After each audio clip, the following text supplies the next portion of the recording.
Want to welcome those that are with us today, watching and or maybe watching this down the line, weeks, months, sometimes years, as was mentioned by Dr. Hoover. It is Presidential Weekend. You have to understand that when Dr. Hoover and myself and some of you that are in that age range when we were growing up, that we did not celebrate Presidential Weekend. There was no Presidential Weekend. We celebrated real heroes, dynamic individuals that God gave us. Lincoln, Abraham Lincoln's birthday, that was a state holiday, and there was only one national holiday at that time, and that was George Washington, the father of our country. Indeed, God blessed us with a man who set the mark, set the mold. Some have almost risen to it, some have sometimes strayed away from it, and some are still trying to find it. But he was the model, and he was the man that walked away from power, walked away from being a head of a military, went back to the farm, and ultimately walked away from being a president and went back to the farm. And so God gives us these men, and I want to talk about this today. And today, being in the midst of Presidential Weekend, I would like to make a few appropriate remarks. Now remember what I just said, a few appropriate remarks, because that's going to be part and parcel of this message.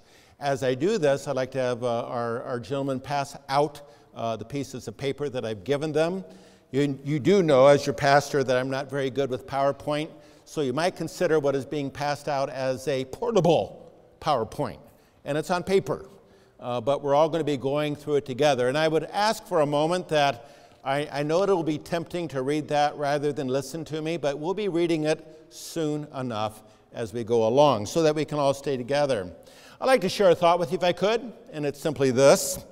Nations, like people, are full of chapters of life.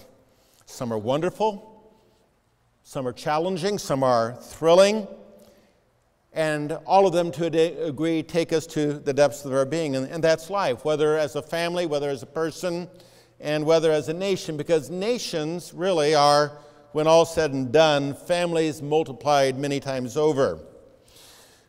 When such chapters do come our way, I have a question though for you, and I think of yesterday in particular, the day before, when we had that horrible massacre that occurred in the schools down in Florida. How do you explain the unexplainable? And how do you make sense out of the senseless? That's a big question. It's a daunting question, and sometimes rather than moving people towards God, they move away from God because it's not necessarily the answer that they want at that time. How do you establish your core values of personal existence in the midst of life's steady and sure bombardments and surprises that will come? When such time does come, and it will, if it is not, I'm talking to the young people here, and those that have not yet perhaps had a great life challenge and or, dare say, tragedy, you had better know what truly composes the fabric of your being. There's a fabric, and when you think of a fabric is something that is knitted and sewn and tied together tight to withstand the sun, to withstand the wind, to withstand the storm, to withstand the flood, the water.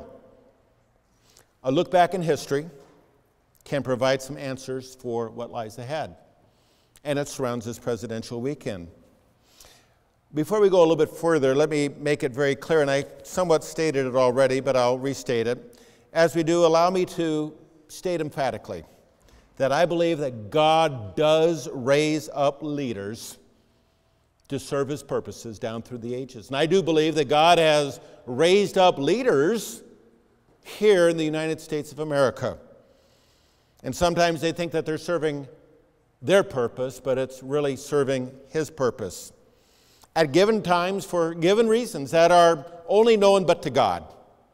Sometimes He raises up what we might call likely vessels. Sometimes He raises up unlikely vessels.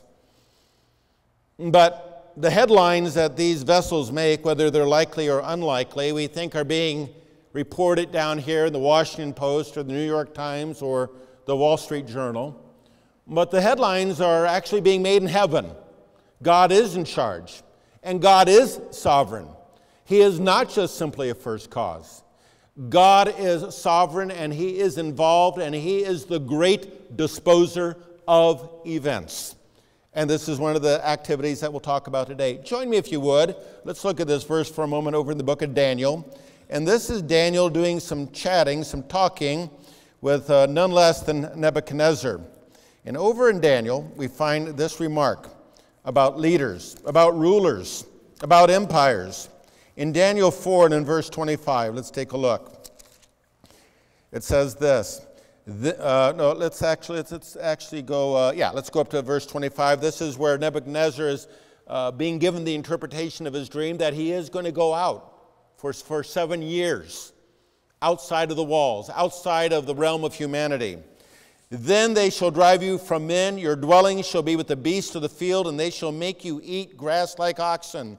And they shall wet you with the dew of heaven, and 7 times shall pass over you till you know that the Most High rules in the kingdom of men and gives it to whomever.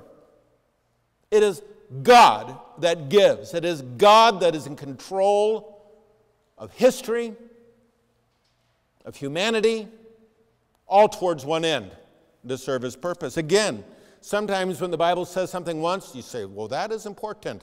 Let's go down to verse 32. And they shall drive you. And again, it is repeated. And then notice verse 32 at the very bottom. Until, key word, you know that the Most High rules in the kingdom of men, and He gives it to whomever He chooses. When we look at leadership down through the ages and down through the centuries in the United States of America, we recognize that in our history there are times that, as it says in Proverbs 17:17, that God will give us a brother given for adversity, given in those times of trouble. You think of a George Washington. You think of an Abraham Lincoln. You think of, and I'll cross the political divide, you think of an FDR, you think of a Franklin Delano Roosevelt, who are normally by historians rated, and if David were here, he would know this, that they kind of shuffle back and forth between, normally now it's Abraham Lincoln that is regarded as our greatest president, and George Washington and FDR go back and forth about every decade. We recognize there was the founding of the country, the father of the country. We recognize the challenge with the Civil War. And then we recognize the dual challenge of our grandparents' time with the Depression and with World War II and coming out of that victorious. So God does give brothers for adversity. Somebody that is founded, somebody that has a fabric that is prepared for adversity. And also at times He gives us men and women, that events come upon them, that for such a time as now, the kingdom has come to them. Join me if you would, and to anchor, let's go to Isaiah 40 for a moment. Isaiah 40. And again, remember what I asked you to begin with in this message was simply this. How do you make sense out of the senseless? And how do you explain the unexplainable? When all life, when everything has been changed in your life, and life will never quite be the same as it was before. The words of Isaiah speak to you, to me on this day, another man, another time, a brother born for adversity, a man who spoke out, speaking God's words. Comfort, yes, comfort my people, says your God. Speak comfort to Jerusalem and cry out to her that her warfare is ended, that her iniquity is pardoned, and for she has received from the Lord's hand double for all her sins. That it was over, but that there would be a future, that there would be one coming crying in the wilderness, pointing to the one, to the Savior that would come for all of humanity. About 155 years ago, there was a brother born for adversity. A man that for such a time as now, the kingdom had come. A man that we can draw an example from here on Presidential Weekend. And he spoke out and gave a message in the midst of an immense struggle known as the American Civil War. And he strove to make sense out of the senseless, to explain life after incredible tragedy, both for the North and for the South. He had to reach deep. He had to inspire his exhausted countrymen to move beyond the weary moment of frustration into the bright hope of tomorrow. It's interesting that what he shared on that day only lasted 2 minutes. I'm trying to get my sermons down to that length. I'm trying to please Mr. Garnett, but I'm not quite there yet. And what he said was only in 2 minutes. But allow me to share something with you, may I? Within those 2 minutes was the entirety of his life's work and stated purpose. For his nation's existence was summed up in less than, you might want to jot this down, 266 words. Because I'm going to give you an assignment at the end of this message. 266 words in a mere 10 sentences. And unlike today in an imperial presidency that we've had since World War II, Lincoln did write his own speech. He didn't have speech writers. He didn't have a teleprompter. What many consider to be the greatest speech ever given in American history. I appreciate what Dr. Hoover mentioned about Washington's farewell address, which was actually a written document that went out, for those of you that don't know. Probably right up in that pantheon of great speeches would be Dr. Martin Luther King and the famous I Have a Dream speech. And so here is this speech that he gave. And to recognize that, here's what I want to share with you. You know my background is history, so we're going to kind of have some fun today. We're teaching class, okay? As well as looking at the Bible. And that is simply this. This message was not only to honor the dead, but the beauty of this speech and the majesty and the immensity, it was to honor the living, that life had to go on. Those that remained alive after the Western Hemisphere's greatest battle. Let's share something here for a moment, if we may, and be very honest. You know, we talk about my parents' generation. We call them the best generation. I think there's great people in every generation, but we know how Tom Brokaw coined that phrase. You and I today are, in our world, we are used to these battles that take place in the Middle East, and we just really honor and respect our veterans that are over there doing their part. But you and I have not been exposed to massive warfare on our continent. Most of us have not grown up where the whole world is at war. The whole world is at war, as the whole of the United States back in the 1860s was at war. And so it's a completely different thing. And what I want to share with you in this, if you want to take some notes here today, it's simply this. The majesty of what we're going to look at, it's how he includes, it's the inclusion of life and death and purpose that has been breathed into this document that is in your hands, that has inspired 6 human generations since. So today what we're going to do is, the title of this message is simply this. I wrote an article on it many years ago, about 15, 17 years ago. And here's the title of the message if you want to jot it down. 2 minutes. 2 minutes dedicated to eternity. 2 minutes, not simply come and gone in a farm field in Pennsylvania, but only your own 2 minutes of what holds you together. For if that which does not make sense has come into your life and you're still looking for answers, or you cannot yet explain the unexplainable that has come into your life and or will yet come into your life, I hope that this message will indeed be a blessing.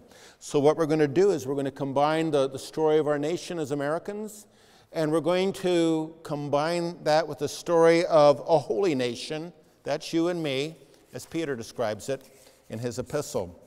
Let's ask ourselves for a moment, what were the events that were leading up to that cold November day in autumn when Lincoln was invited for the commemoration of this national battlefield? There's a lot behind it. Just 4 months before, great bands of regiments on both sides, the North, the South, the blue, the gray. They were massive armies moving all around the border state of Virginia and Maryland. Massive, thousands and thousands and thousands of men. And they had lost track of one another. They knew that they were out there, but they had not come into contact yet for that spark. Robert E. Lee had moved up from the South, and what Robert E. Lee was trying to do was not to conquer the North. That was impossible. There were so many more Northerners, and it was so much more industrial than the South. But what he wanted to do was to go over into the North, and he wanted to deliver a knockout battle that would make the Yankees move back and sue for peace and to leave the South alone. He just needed one battle. And so he was looking for that engagement. Well, you know and I know that armies, they move on their tummies. They need to have food, don't they? So we always think about that. But they also need to have shoes. An army needs shoes to move on.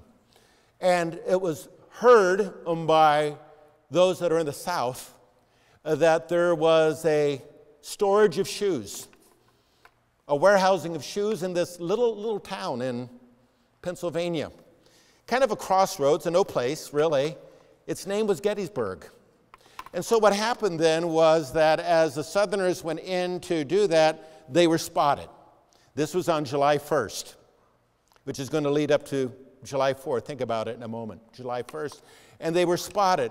And all of a sudden, there began to be a spark. There began to be a clash. Union soldiers came in. The spark had been lit. And by the next day, there were thousands and thousands and thousands of soldiers on each side in engagement. And to recognize that they had finally found one another. At that point, there was no turning back. Couriers had been sent out in every direction for reinforcements.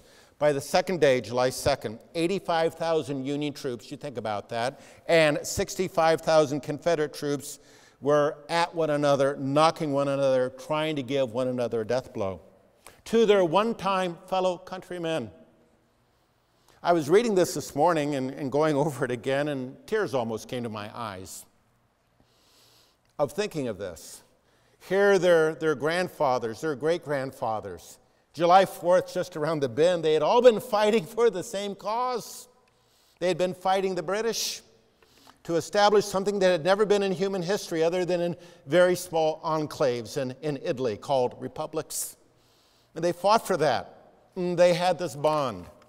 And now here brother was fighting brother, cousin fighting cousin, sometimes states divided if you're in Kentucky or Missouri, some of the border states. And they're fighting one another, and they're at one another. And here they were in this farm field, and to recognize what was going on, and then to understand what happened here, which is very important, that on the third day, the Southern military leadership misread the North's intention. They thought that they were weak in a spot, and so you will know the story. They decided to do what is called historically Picketts Charge. 13,000 men coming out of the woods in a field a mile wide. And they moved across that farm field towards their foe's elevated position.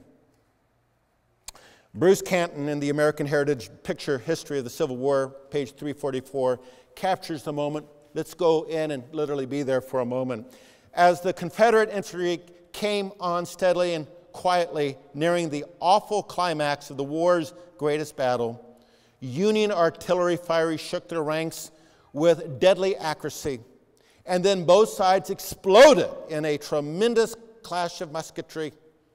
He goes on to describe an eyewitness account as to how the battle noise was strange and terrible.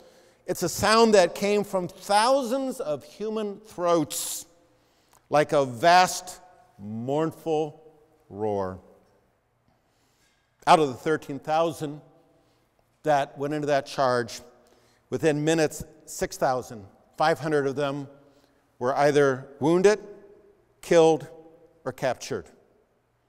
In that war between the North and the South, in the farm fields of Pennsylvania, there would be 51,000 casualties. 8,000 men would die. A staggering 1/3 of all the people that were in that battle would either be wounded or die. The North had won, but at such a cost. And the South would never recover. Are you with me so far? We've been in the battle.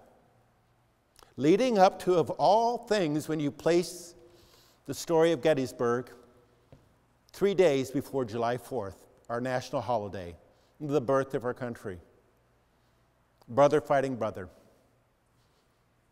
Thousands dying. Now, 4 months later, comes Abraham Lincoln to give voice to that vast, mournful roar of battle that went up. How do you explain that? How do you make sense out of that? To recognize when you study history that everybody's always fighting the last war with the last war's intent and the equipment, the guns, the cannons. They had advanced beyond the tactical maneuvers of an army. He was asked to make a few appropriate remarks. And that's why I began this message with it. A few appropriate remarks. He would not even be, quote unquote, he was not on the marquee that day. It seems as if basically he was thought of as an afterthought. Oh, we better have the president there. There was a former senator who was a great orator that was given the prime light to, back in that day, oratory. They would go on for an hour and a half, 2 to 2.5 hours. It was the entertainment of the day, and that man would try to do his best. And so the actual official invitation to him was simply this: Mr. President, please come, and if you would, please, give a few appropriate remarks. The other man's would be in 2 hours. His would be in 2 minutes. We've already described that. Here's one thing that I want to share with you, and what is very important for us to understand as Christians. There is a legend just as much as George Washington's teeth being wooden. They were not wooden. That's a whole other story, another sermon. We'll have a whole sermon on George Washington's teeth. No. The legend is that the Gettysburg Address was written on the back of an envelope on the train on the way to Gettysburg.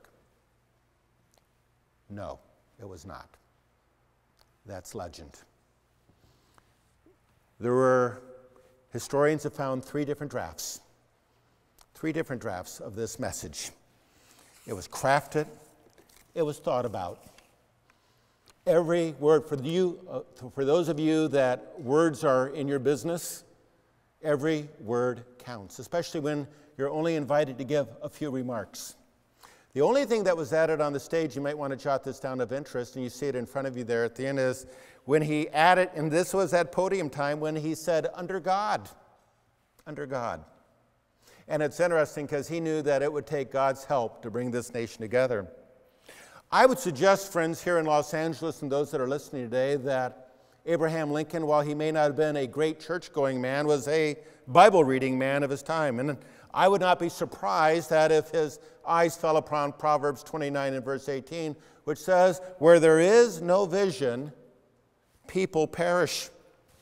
Where there is no vision, where there is no hope. You know, it's amazing that people can go on literally a month without water. They can go days without food. They can go literally minutes without air. But you cannot go on with hope. Let's look at now, take the piece of paper that you have in front of you. We're going to do a quick examination. Lincoln's intended thrust was to move those moans from the cry of death to the collective cries of the birth of freedom. William Safire, speechwriter for past presidents, wrote a marvelous book, which I would heartily encourage for those of you that are speaking, for those of you that are writing, for you that are giving messages here at church. It's called Lend Me Your Ear. And on page 49 and 50, Mr. Safire gives great thought to the construction of this national treasure. It's interesting. I know all of us have often heard, well, you know, the Gettysburg Address is in 2 minutes. But a lot of us don't really recognize that it is stamped with an incredible spiritual framework. It is stamped with the thought, you might want to jot this down, it is stamped with the thought of birth, of death, and of resurrection. It is stamped with not being stuck in the past, no matter what has come, wrought to a nation, a village, a school, like this week, and or a church. Let's just go through it for a moment, because we'll see what happens here. 77 years ago, and so that very beginning, you know, think of the Gettysburg Address. Let's look up here a second. I need to see your eyeballs. Can you imagine the Gettysburg Address beginning? 87 years ago, that would not have the same sense, would it? It would not have the solemnity and the biblical proportion and the godly touch that was needed to bind an entire nation together. 77 years ago, notice, our fathers brought forth. We're speaking of birth. Fathers have children. And fathers brought forth on this continent a new nation. Something totally new, something had never been seen in human history. No king, no counts, no viscounts, no marquises, no dukes. It's not who your daddy was, but where you were headed. It was about freedom in a way that had never been understood to any individual. Then notice conceived, again the birth statement, conceived in liberty and dedicated to the proposition, notice again, that all men are created equal. Again, the birth statement. And you and I, quite honestly, understand that that has had to be something that we've had to come to understand, magnify, and spread to all people that are Americans in these last 200 years. Now we are engaged in a great civil war. This is 1863. The war's going to go 2 more years. In a great civil war, testing whether, and it's a test, whether that nation or any nation so conceived and dedicated can long endure. The test is here. It's one thing to have a revolution. Stay with me a second. Sometimes you see this in church life. It's one thing to have a revolution, or it's one thing to have a separation. And when the storm comes, everybody says, let's get out of the storm. And everybody is so happy that they're out of the storm until, are you with me? Until they see who's holding the umbrella. And the one that's holding the umbrella then becomes the storm. And so they move again, and they again are happy until they see who's holding the umbrella. And they feel life is unfair, that God has passed them by. So we notice this, whether it's in national life, whether it's in religious life, whether it's in personal life. It says we are met on a great battlefield of that war. We have come to dedicate a portion of that field as a final resting place. So he now speaks of death, of a resting place, frustration in the moment, but to recognize that it is not the sunset, but the dawn. For those who, again, gave their lives, death, notice that this nation might live, and it is altogether fitting and proper that we should do this. See, the dedication was for this national cemetery. You go to a cemetery, quote unquote, to visit the dead. But in a larger sense, now he magnifies it, in a larger sense, we cannot dedicate, we cannot consecrate, we cannot hallow this ground. Now what Lincoln does is he brings in, again, the solemnity of consecration, of holiness, of separation that only God can pour out. The brave men, living and dead, who struggled here have consecrated it far above our poor power to add or to detract. The world will little note nor long remember what we say here, but it can never forget what they did here. It is for us the living, rather, the living. Life must go on. There is a purpose that is being worked out here below, and I do not know what you're going through right now. You do not necessarily know what I'm going through. But a Christian never just simply looks at the sunset. He understands that there is a dawn. He understands that even through adversity, there is an opening, there is a blessing, there is a door, and we will not walk through that door alone. It is for us then, the living, rather to be dedicated here. Notice, to the unfinished work. The grave is not an end in itself. These men that died, it is not an end in itself. The unfinished work which would fought here have thus far so nobly advanced. Now he begins, there's something beyond the grave. There's something beyond this battle. He's moved, are you with me in this sequence? He's gone from birth, and life, to death. And now there's a speaking of resurrection. It is rather for us to be here dedicated to that great task remaining before us, that from these honored dead, again the dead, we take increased devotion to that cause for which they gave, notice, the last full measure of devotion. That we are here highly resolved that these dead shall not have died in vain. Just like those young school children, those high school students that died the other day, that our nation and our people will learn from it, so that we do not have to continue to read the headlines or hear the headlines of the massacre of the innocents.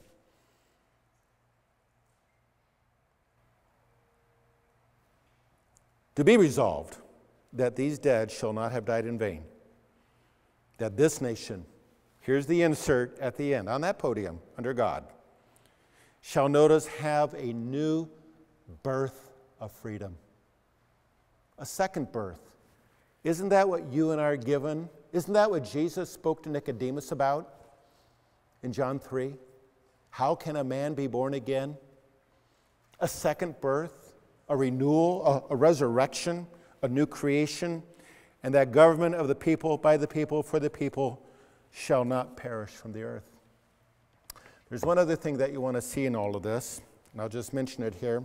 I'll let you analyze it later. If you have your piece of paper there, here's what I want you to do. Just write the word dedicate. That'll save me about 10 minutes explaining it to you. All of this, the life, the death, the birth. The birth, the life, the death, and the resurrection. It's all tied in by one word, dedication. The word dedication is used 6 times. Ladies, think about this for a moment. How do you sew fabric? You have a needle, don't you? That's old-fashioned. Maybe you have a machine, or maybe you just go to Target. Just joking. Is that you have a needle. There has to be a thread. There has to be a thread. The word that the Gettysburg Address is threaded by, that brings the fabric of birth and death and resurrection together, to bring together the lives of those that have preceded us and those that we that are yet living. And think of us as a people, us as a holy nation, we that sing onward Christian soldiers, those that have gone before us, that we are threaded by this word, dedication. That's what we do at baptism. We take a vow before God that we are going to be dedicated. We just ordained 2 individuals here today.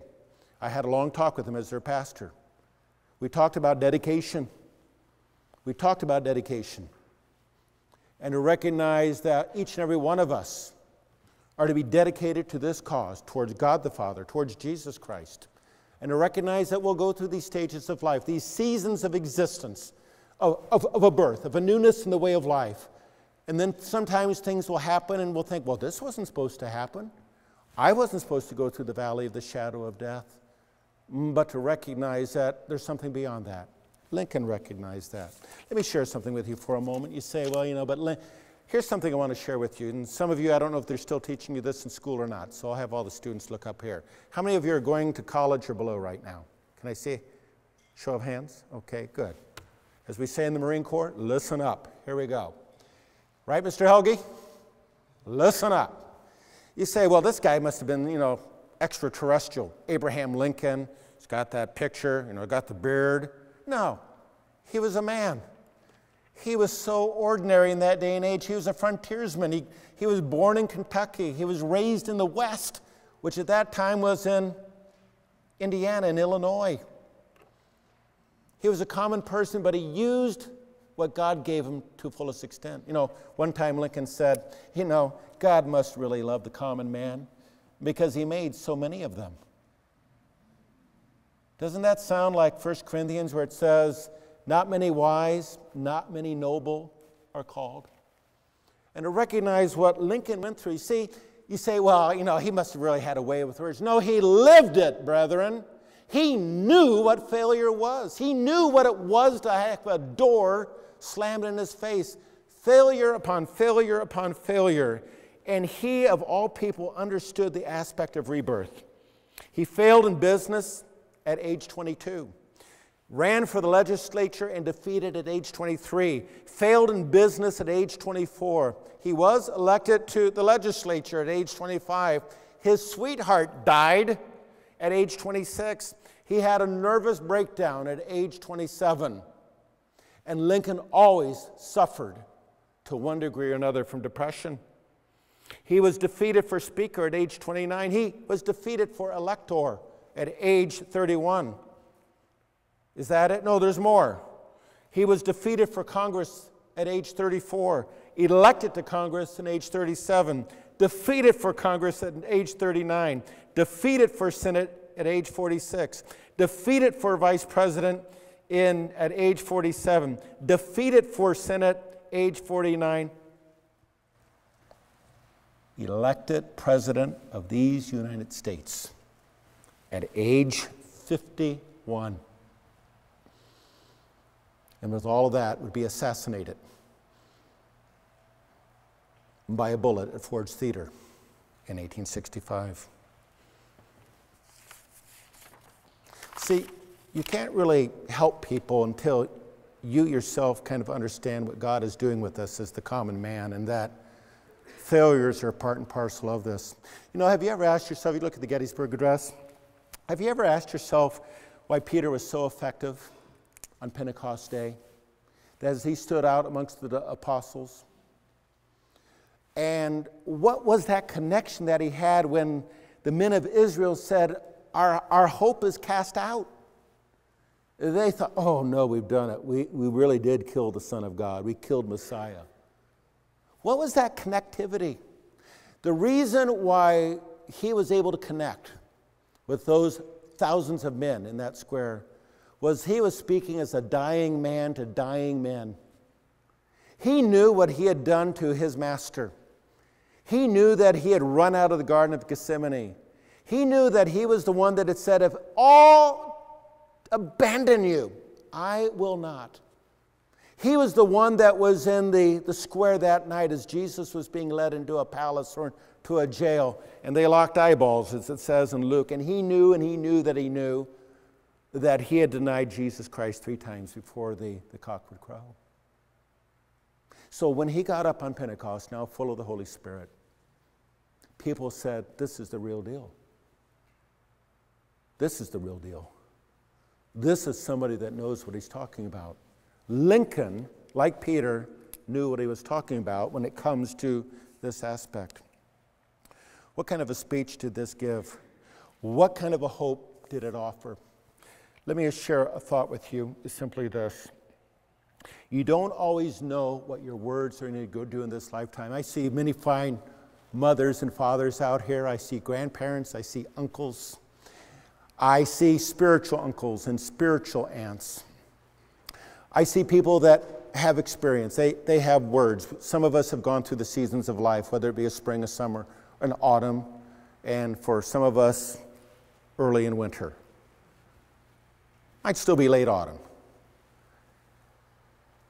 Never underestimate what your words will have as an impact on others. You know, Lincoln, after he came down those 2 minutes, and you see that page in front of you, all the people that were around him, that's an actual photograph. He was very depressed about his speech. He didn't think it was going to go anywhere.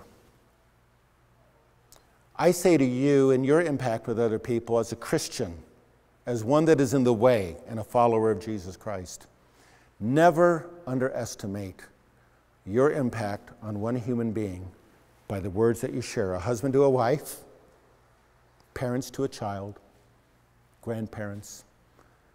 Some of us, our parents or our grandparents are gone, and so we seek out those that are older amongst us. Choose your words. What does it say in the Proverbs? That words that are spoken with wisdom are like apples of gold. And sometimes you don't know what happens down the line. I have a thought with you, being one that loves history. The nation had enough tough problems after the Civil War with Reconstruction. Abraham Lincoln had said that, a general once went to Abraham Lincoln and said, well, Mr. President, what are we going to do now that the South is defeated? And Abraham Lincoln said, we will act as if they never left. But he died. And the radical Republicans inaugurated what is called the Reconstruction. And the South did not really rise for another 100 years as a part of our nation. But I want to share a story with you because Lincoln's words went beyond that in the spirit of reconciliation of a new birth and a new horizon. I'd like to share a story with you, and then we're going to go back into the Bible.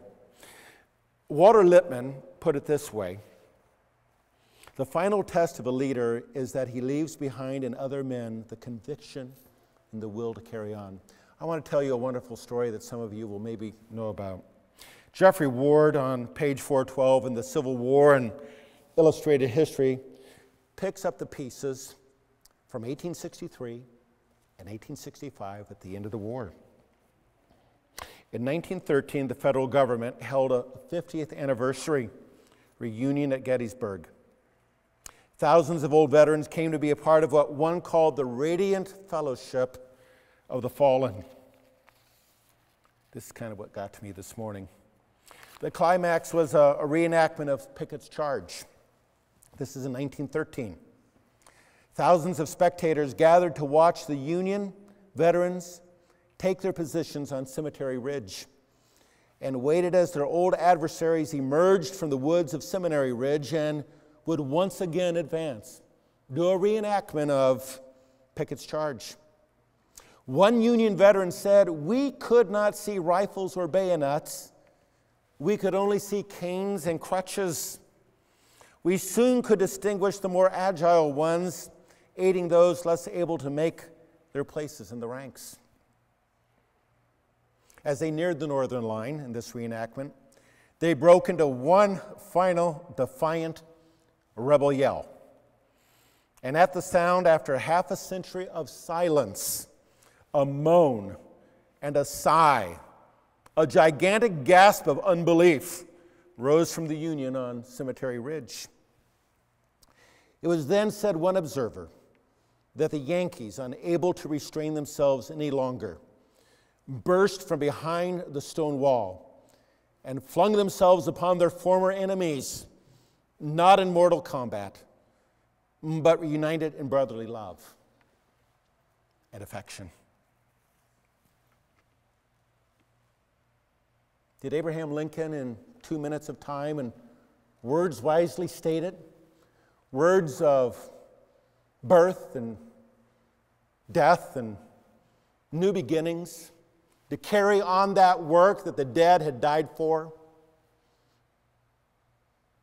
50 years later, there was an embrace. Let me begin to conclude by simply saying this, brethren. The work of the church,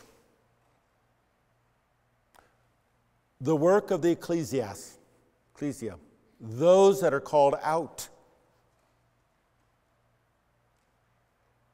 not just a corporation, not just an organization, but those that have surrendered their life to God the Father through Jesus Christ. Those that, like the elements of this speech, embrace a life, embrace a birth, a new birth, embrace that we will go through the valley of the shadow of death, embrace that our master, the captain of our salvation, is no longer in the grave. But the light came through that tomb, and he lives, and he is with our Father above. And he has called us also to be agents of reconciliation. You and I have a bright tomorrow. Lincoln painted it in his way, moving towards the future. You and I are dedicated. That's why we're here today on the Sabbath, because we're dedicated. And during these public appearance campaigns, our presenters are going to be out there, and they are dedicated to move hearts and to move minds as we look at all of this that is around us. That beyond this, there is a purpose for what is going on. You and I believe in a bright tomorrow. We believe in the rebirth of humanity, in the bonds of brotherly love and affection. All we say points to one galvanizing, hopeful conclusion. And in a sense, you might say that this is the Gettysburg Address. This is the hope for tomorrow. This is what empowers you, empowers me through the challenges to make sense of that which is not sensible, to take tragedy, to take the lemons that are thrown to us in life and turn them into lemonade, to take that which is sour, to take that which is unknown, to take that which we feel for the moment is unfair, and to give it to God, knowing that he holds you, he holds me, and he holds this whole world in the palm of his hands. We look to that bright tomorrow. You might think of Revelation 21, 1 through 5, as the Gettysburg Address. Our future, beyond death, beyond grave, beyond lives that have sometimes senselessly been given. Allow me just to read it to you and allow it to sink into your mind and your heart for a moment. Now I saw a new heaven and a new earth, for the first heaven and the first earth had passed away. Also there was no more sea, no more buffer, no more space, no more distance, no more gulf between humans and humans and humans and God. And then I, John, saw the holy city, New Jerusalem, coming down out of heaven from God, prepared as a bride adorned for her husband. And I heard a loud voice from heaven saying, "Behold, the tabernacle of God is with men, and he will dwell with them, and they shall be his people. And God himself will be with them and be their God. And God will wipe away every tear from their eyes. And there shall be no more death, nor sorrow, nor crying. There shall be no more pain, for the former things have now passed away." Then he who sat on the throne said, "Behold, I make all things new."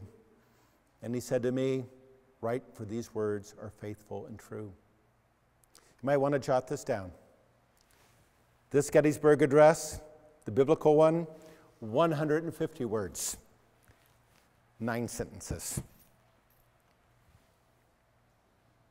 You and I, in what we believe, the revelation, the grace that has come to you and me, is to recognize that humanity is not moving towards ultimate despair and destruction and annihilation, but there is a destiny. There is a God above, as Nebuchadnezzar was informed by Daniel, who is sovereign and who will intervene and give this entire world a new hope. Let's just think about this for a moment. Because when we look at Gettysburg, here's what I'd like to share with you.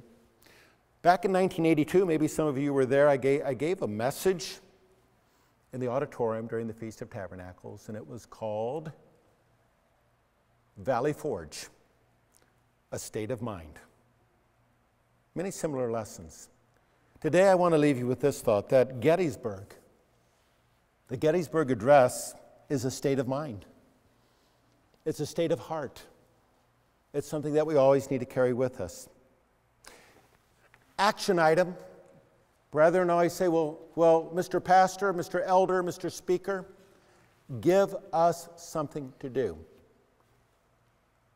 It's like back in high school and junior high I used to teach. Assignment just before the bell rings. Could you sit down and write out in 266 words of what you are all about? I'd like to encourage you to take a break sometime soon. I'm going to do this. Susan, make sure I do this. Take a break sometime soon, and with pencil and paper, create your own 2 minutes. Dedicate it to eternity. Now, Mr. Weber, why would you ask us to do that? Perhaps it's the Apostle Peter's fault. I will use the New Living Translation. But in your hearts, set apart Christ as Lord. Set apart. Not when you're on a train headed for Gettysburg. Not on the back of an envelope just before the situation arises. Always be ready to give an answer to everyone who asks you to give the reason for the hope that you have. 1 Peter 3 and verse 15. Again, such answers are not written on the back of an envelope in a moment's notice, but are chiseled by the hand and by the Spirit of God, chiseled in our hearts. One day, one thought, one word, one need, one deed at a time. The Gettysburg Address. And as Abraham Lincoln said, a few thoughts.